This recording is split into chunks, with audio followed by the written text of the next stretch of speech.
Gloire au Père, au Fils et au Saint-Esprit, comme il était au commencement, ainsi il est maintenant, il en sera toujours de même jusqu'à l'éternité. Amen. Jéhovah, Jésus-Christ, Saint-Michel, ô Dieu vivant, l'Éternel, le Dieu de gloire, nous te disons merci Seigneur pour ces moments que tu nous fais vivre. Tout ce que l'on fait en acte ou en parole, tu as dit que ça doit être fait dans ton nom. C'est pourquoi nous remettons dans le nom de Jésus-Christ de Nazareth ces moments d'enseignement pour que tu daignes nous bénir. Permets par conséquent que ton esprit soit avec nous pour nous guider dans la voie juste, pour nous rappeler les enseignements justes, pour nous conduire dans la voie de la liberté, la voie du salut, afin que nous ne soyons point l'objet d'un quelconque manquement pour la gloire du Père, au nom de Jésus-Christ. Amen, amen, amen, au nom du Seigneur Jésus-Christ. Alléluia, alléluia, alléluia. Que la paix et la grâce du Seigneur Jésus-Christ demeurent en tout un chacun. Le siège international a programmé pour nous cette semaine le livre de Lévitique en son chapitre 26, le verset 2 au verset 13, et dans le Nouveau Testament, le livre de Galates en son chapitre 6, le verset 5 à 10. Dans le premier texte, nous avons pour résumer le fait que les bénédictions qui sont vécues par l'homme sont considérées comme une récompense qui résulte de la soumission à l'égard de Dieu, alors que le deuxième texte nous présente que nous ne récoltons que ce que nous sémons. Ces deux lectures ont pour point commun la moisson. Depuis le mois de juin jusqu'au mois de décembre, avant la nativité, nous ne verrons que des thèmes qui sont liés à la moisson à cause de la recrudescence des fêtes des moissons dans le monde entier. C'est ainsi que dans la première lecture, en son verset 10, Dieu nous dit que nous mangerons les anciennes récoltes. En fait, il a dit aux Juifs, il nous le dit toujours parce que la parole de Dieu est en actualité, et il dit qu'on fera sortir de nouvelles récoltes. Et dans la deuxième lecture, en son verset 7 jusqu'au verset 9, nous voyons que ce que l'on sème, on va toujours le moissonner. Ainsi, nous pouvons définir la moisson non seulement par le fait qu'elle est un sacrement au sein de l'Église du christianisme céleste, mais à travers les textes que nous utilisons pour la prédication, la moisson est vue comme la rémunération qui résulte des actions qui sont suscitées soit par la nature corrompus de l'homme ou qui sont suscités par l'action de l'Esprit de Dieu en lui. C'est pourquoi nous aurons pour thème aujourd'hui « Soyons à l'œuvre pour la rémunération qui nous sera propice ». Par conséquent, nous allons voir 4 processus qui favorisent cette bonne rémunération-là. L'intérêt de ce thème est porté sur le fait que, selon Romains chapitre 14, le verset 10, nous comparaîtrons tous devant le trône de Dieu pour être rémunérés, pour être jugés selon les actions que nous aurons posées sur cette terre. Et selon Jacques chapitre 1, le verset 25, on dit que celui qui se mettra à l'œuvre, celui-là sera heureux dans son activité. Comme nous voulons tous être heureux par rapport aux activités que nous menons, cet enseignement est bienvenu. Quels sont donc ces 4 processus? Le premier processus, il est tiré de la première lecture au verset 3 qui nous dit de suivre les lois divines.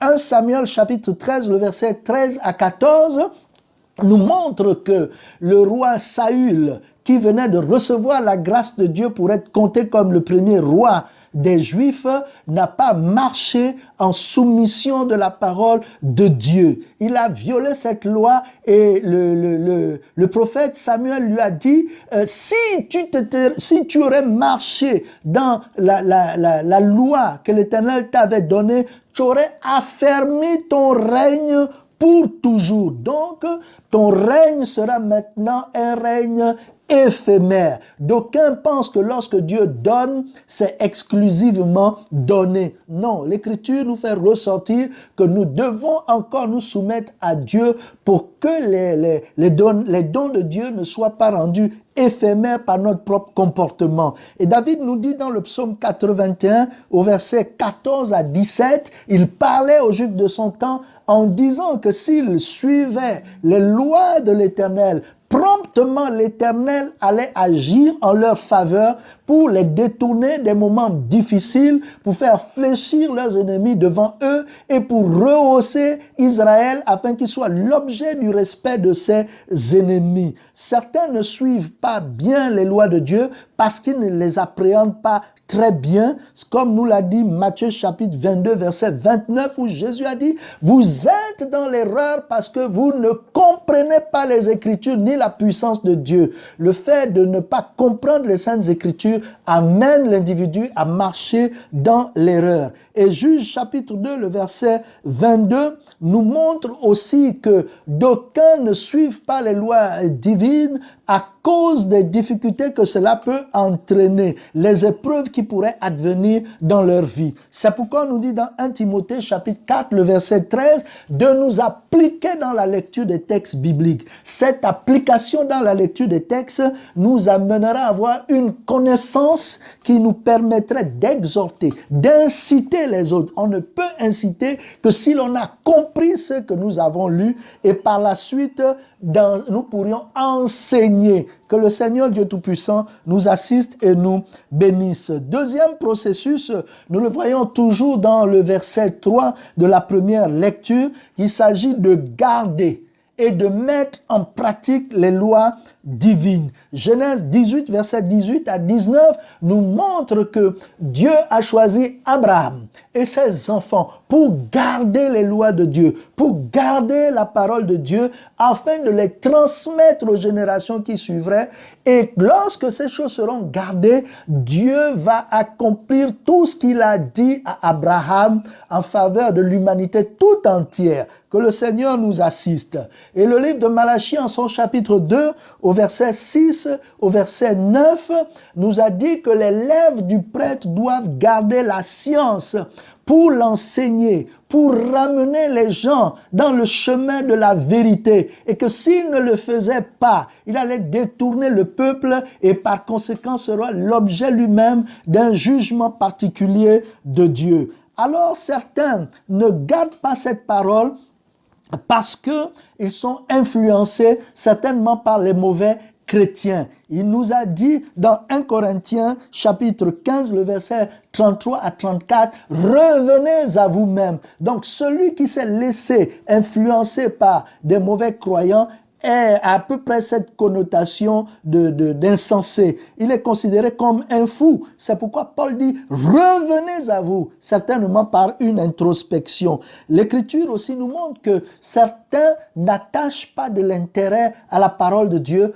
comparativement au prophète David qui dit qu'il considère la parole de Dieu comme des délices. Il fait des délices la parole de Dieu. Nous pouvons le voir dans quelques versets comme dans le psaume 119, au verset 9, 16, 24 et aussi 47. Le troisième principe est celui-ci, nous le trouvons dans le verset 9, où Dieu dit de ne pas se lasser de faire le bien comme l'était le Seigneur Jésus-Christ dans Actes 10, 38 à 42, qui ne se lassait pas de faire du bien. Il allait de ville en ville et il a eu pour grâce le fait d'être ressuscité par Dieu d'entre les morts, le fait d'avoir été élu comme le juge, celui-là qui jugera les vivants et les morts, et il lui a donné le nom qui procure le salut à quiconque l'invoque et croit en lui. Et dans le livre de l'Exode, dans son chapitre 1, en son verset 15 jusqu'au verset 21,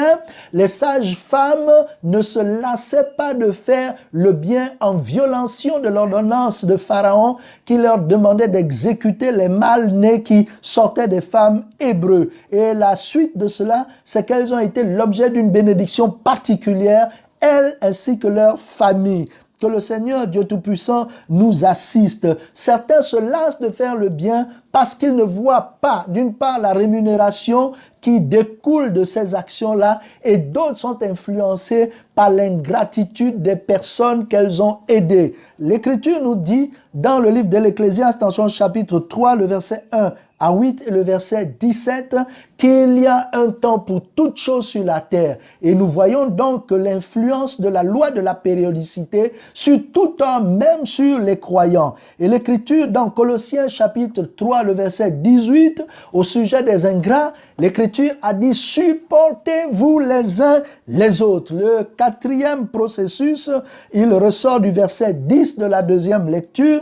Il consiste à ce que nous pratiquons le bien, surtout envers les frères de la foi. Comme exemple, dans Actes chapitre 11, le verset 29, nous avons vu certains chrétiens qui se sont donnés à une collecte pour soutenir les autres frères qui étaient dans la détresse.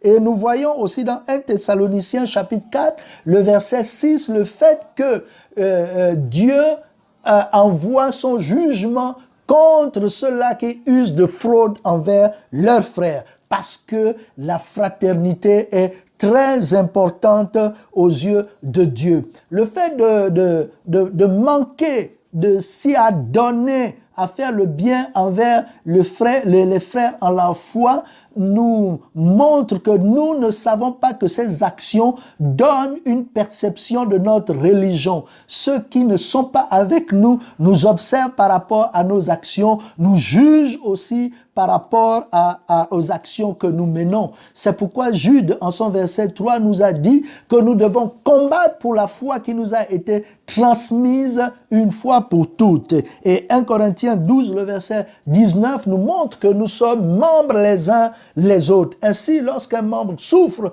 tout le monde souffre. Si un membre est rehaussé ou honoré, nous sommes tous rehaussés et honorés. Donc nous devons nous aider les uns les autres, car les rituels comme le baptême, le lavement des pieds, la communion nous amènent à constituer l'unité du corps du Christ, et chacun d'entre nous est membre les uns les autres pour former ce corps. Frères et sœurs en Christ, nous sommes arrivés à terme de cet enseignement où nous avons vu 4 processus qui favorisent la bonne rémunération selon que nous sommes appelés à l'œuvre pour une rémunération qui pourrait être propice. Quels ont été donc ces 4 processus? Il s'agissait premièrement le fait de suivre les lois divines, nous l'avons vu dans le verset 3 de la première lecture. Deuxièmement, il s'agissait du fait de garder et de mettre en pratique les lois divines, nous l'avons vu dans le verset 3 aussi de la première lecture.